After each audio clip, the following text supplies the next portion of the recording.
Kita lihat berita lain, Saudara. Sebanyak 40 ekor sapi di sentra sapi perah di Kecamatan Cigugur dan juga Jalaksana, Kabupaten Kuningan, Jawa Barat, mulai terserang penyakit mulut dan kuku atau PMK, di mana sementara itu petugas Gabungan Kesehatan Hewan di Blora, Jawa Tengah menyemprotkan disinfektan untuk cegah merebaknya PMK di pasar hewan. Penyakit mulut dan kuku yang menyerang sapi mulai terdeteksi di Kecamatan Cigugur, Kabupaten Kuningan, Jawa Barat, Rabu siang kemarin. Sejak pekan lalu, ada sebanyak 40 ekor sapi perah yang terjangkit dengan kategori sedang. Wilayah ini merupakan sentra produksi susu sapi terbesar di Kabupaten Kuningan dengan jumlah populasi 5.000 ekor sapi yang menghasilkan sekitar 25.000 liter susu sapi perah setiap harinya. Namun serangan PMK yang terjadi 2022 lalu sangat memukul kondisi ekonomi para peternak.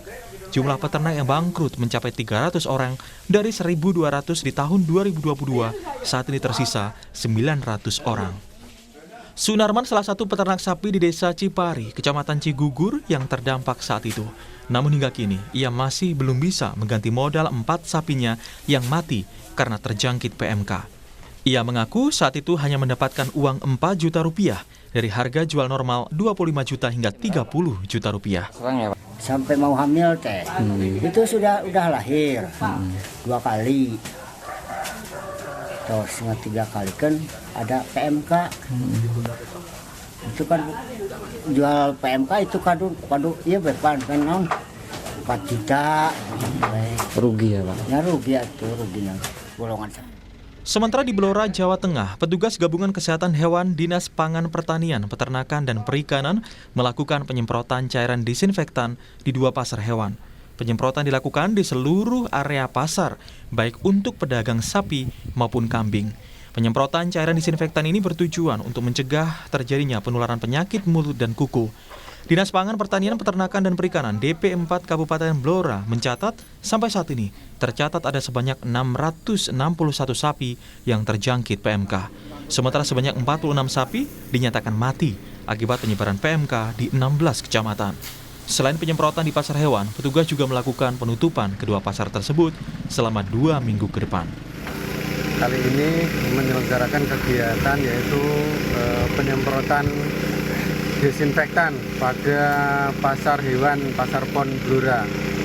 Dengan harapan dengan ditutupnya sementara ini, lokasi pasar hewan kita sudah bersih dari paparan virus penyakit mulut dan kuku atau PMK.